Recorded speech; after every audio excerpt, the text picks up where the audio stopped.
नमस्ते बहनों। मैं आपकी अपनी प्रीत। तो कैसे हो आप सब? आशा करती हूँ अच्छे होंगे। मैं भी बहुत अच्छी हूँ। आज की कहानी में मेरी जैसी कितनी बहनों की दिल की बात को आवाज़ देने वाली हूँ। तो बहनों, उम्मीद करती हूँ वीडियो बिना स्किप किए देखना और सुनना। अच्छी लगे तो लाइक और सब्सक्राइब करके एक प्यारा सा कमेंट ज़रूर कर देना। जिस औरत ने घर संभाला, क्या वो पैसा नहीं संभाल सकती? ये सवाल किसी किताब में नहीं लिखा था, ना किसी बहस का हिस्सा था। ये सवाल उस औरत के दिल में धीरे धीरे पैदा हुआ था, जब हर महीने की ज़रूरतें उसकी समझ से पूरी होती रही, लेकिन उसके हाथों में तभी पैसे आए ही नहीं। उसका नाम सुमन था, एक पढ़ी लिखी, समझदार, सलीके वाली औरत। जिस घर में वो ब्याह कर आई थी, वहां किसी चीज की कमी नहीं थी, पर एक चीज हमेशा कम थी: भरोसा। उसका पति रमेश बुरा इंसान नहीं था, जिम्मेदार था, घर की हर जरूरत खुद पूरी करता था। पर उसकी एक सोच थी: औरत के हाथ में पैसे आए तो खर्च बढ़ जाता है। इसलिए हर महीने की तनख्वाह आते ही वो खुद सब्जी, राशन, दाल, तेल, साबुन, बच्चों की कॉपी किताबें सब खुद लाता। बस सामान रख देता था और कह देता, सब है, कुछ कर देना, कुछ कर देना। पर बताने के लिए पैसे चाहिए होते हैं। सुमन ने कभी शिकायत नहीं की। वो जानती थी रमेश उसे कमजोर नहीं समझता, बस डरता है। उस डर से कि कहीं खर्च ज्यादा ना हो जाए। पर वो ये नहीं समझ पाया कि सुमन हर दिन वो गैस कम जलाती थी, बासी रोटी से नया खाना बना लेती थी, बेटे के पुराने कपड़े सिल काट कर काम में लेती थी, त्योहार पर खुद के लिए कुछ नहीं लेती, पर घर की रौनक बनाए रखती थी। उसका एक बेटा था, आरव। आरव की दुनिया उसकी माँ थी। जब वो स्कूल से आकर कहता, मम्मी सबके पास नई बोतल है, तो सुमन मुस्कुराकर कहती, अभी वाली भी तो अच्छी है ना। वो मुस्कुराती थी, पर अंदर कुछ टूटता था। सुमन अच्छे घर से आई थी, उसके मायके में पैसों की कोई तंगी नहीं थी, पर वहां भी सिखाया गया था खर्च समझदारी से करना। उसकी माँ अक्सर कहती थी, औरत घर चलाना जानती है, बस उसे मौका चाहिए। पर सुमन को मौका नहीं मिला। वो पढ़ी लिखी थी, ग्रेजुएट थी, नौकरी भी करना चाहती थी। पर शादी के बाद हालात ऐसे बने कि नौकरी छूट गई। फिर बेटा हो गया, फिर घर, फिर जिम्मेदारियां, और धीरे धीरे वो बेरोजगार कहलाने लगी। रमेश कभी ताना नहीं देता था, पर उसकी हर आदत में एक बात छुपी होती थी: कमाने वाला मैं हूं, इसलिए फैसला भी मैं करूंगा। एक दिन सुमन ने हिम्मत की, कहा, अगर मुझे थोड़ा पैसा मिल जाए तो मैं खुद घर का बजट देख सकती हूँ। रमेश हंस पड़ा, तुम्हें पैसों की आदत नहीं है, मैं सब संभाल लेता हूँ। वो हंसी सुमन को चुभ गई। उसे पहली बार लगा, क्या मैं सच में कुछ नहीं कर सकती? उस रात वो देर तक जागती रही, अपने बीते हुए सालों को सोचती रही। हर वो दिन जब उसने घर को जोड़े रखा, हर वो रात जब उसने खर्च कम करने के तरीके सोचे।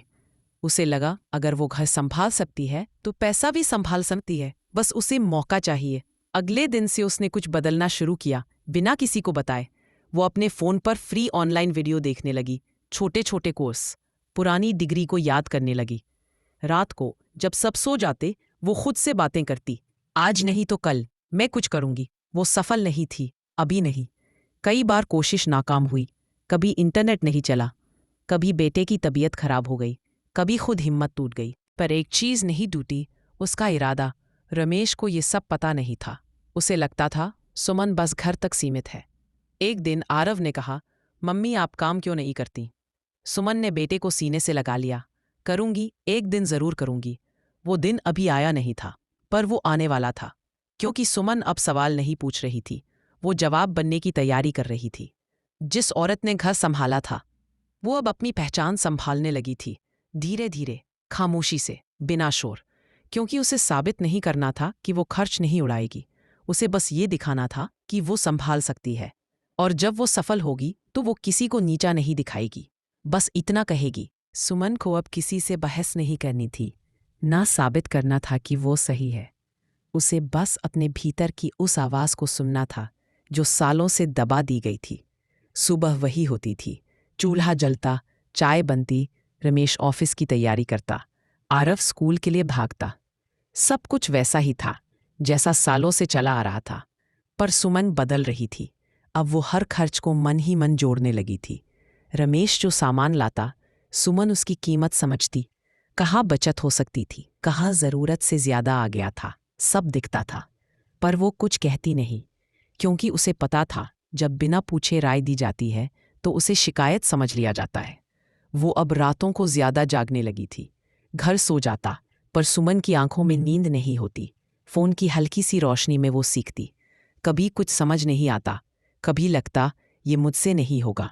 फिर खुद को समझाती, इतना तो मैंने ज़िंदगी में संभाला है, ये भी संभाल लूंगी। उसके भीतर एक डर भी था। डर इस बात का नहीं कि वो असफल होगी, डर इस बात का था कि अगर वो सफल हो गई तो क्या उसे स्वीकार किया जाएगा। कई औरतें ये डर नहीं मानती, पर सुमन जानती थी, घर की औरत अगर आगे बढ़े तो सबसे पहले सवाल घर से ही उठते हैं। एक दिन उसकी माँ का फ़ोन आया। सुमन की आवाज़ में कुछ भारीपन था। माँ ने पहचान लिया। थक गई है? सुमन कुछ देर चुप रही, फिर बोली, माँ, क्या सच में औरतें ज़्यादा खर्च करती हैं? माँ हंसी नहीं, धीरे से बोली, औरत खर्च नहीं करती, वो ज़रूरत देखती है, और जो ज़रूरत देखना जानती है वही पैसा संभाल सकती है। सुमन की आंखें भर आई। वो पहली बार रोई, चुपचाप। रमेश ने धीरे धीरे बदलाव महसूस करना शुरू किया। सुमन अब पहले जैसी नहीं थी। वो शिकायत नहीं करती थी, पर उसकी चुप्पी अलग थी। उसकी बातों में आत्मविश्वास था, उसकी आंखों में कोई योजना। एक शाम रमेश ने कहा, तुम आजकल बहुत बिजी रहती हो। सुमन मुस्कुरा दी, हाँ, खुद के साथ। रमेश ने बात आगे नहीं बढ़ाई। उसे लगा ये भी एक दौर है, निकल जाएगा। पर यह दौर निकलने वाला नहीं था। आरव अब बड़ा हो रहा था। वो माँ को ध्यान से देखने लगा था। एक दिन उसने कहा, मम्मी, आप पढ़ती रहती हो, आप टीचर बन जाओ। सुमन हंसती, पर दिल कांप गया। बच्चे की उम्मीद बहुत भारी होती है। पहली बार उसने खुद को असफल होते देखा। एक छोटा सा ऑनलाइन काम किया, घंटों मेहनत की, पर पैसे नहीं आए। उस रात उसने फ़ोन बंद कर दिया, चुपचाप रसोई में बैठ गई। आंसू गिरे, पर आवाज़ नहीं आई। उसे लगा शायद रमेश सही था, लेकिन अगले ही पल उसे याद आया, अगर वो गलत होती तो ये घर सालों पहले बिखर गया होता। अगले दिन वो फिर खड़ी हुई, थोड़ी धीमी, पर टूटी नहीं। वो समझने लगी थी कि सफलता अचानक नहीं आती। घर की तरह ही उसे भी रोज संभालना पड़ता है। एक दिन रमेश को ऑफिस से जल्दी आना पड़ा। उसने देखा सुमन फ़ोन पर किसी से बात कर रही है। उसकी आवाज़ में आत्मविश्वास था। वो किसी से सीख रही थी, नहीं, समझा रही थी। रमेश पहली बार रुका। उसमें पहली बार सोचा, बस फालतू काम करने हैं। सुमन को अभी भी पैसे नहीं मिले थे, अभी भी वो बेरोजगार कहलाती थी। पर उसके भीतर अब कोई बेरोजगारी नहीं थी। वो जानती थी, जिस औरत ने घर को टूटने से बचाया, वो खुद को भी बना सकती है। उसे सफलता की जल्दी नहीं थी, बस रास्ता मिल गया था। जो औरत सुबह सबसे पहले उठकर घर की नींद संभालती है, उसे कोई यह सिखाने की ज़रूरत नहीं कि जिम्मेदारी क्या होती है। उसने खाली जेब में भी पूरा महीना निकालना सीखा है। उसने थोड़े से राशन में सबका पेट भरना सीखा है।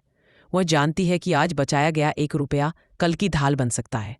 जो औरत घर के खर्च, ज़रूरत और भविष्य के बीच संतुलन बनाती है, वह पैसे की कीमत कागज़ से नहीं, मेहनत से मापती है। उसे दिखावे की नहीं, सुरक्षा की समझ होती है। वह जानती है कहाँ रोकना है, कहाँ लगाना है, और कहाँ चुप रहकर सह लेना है।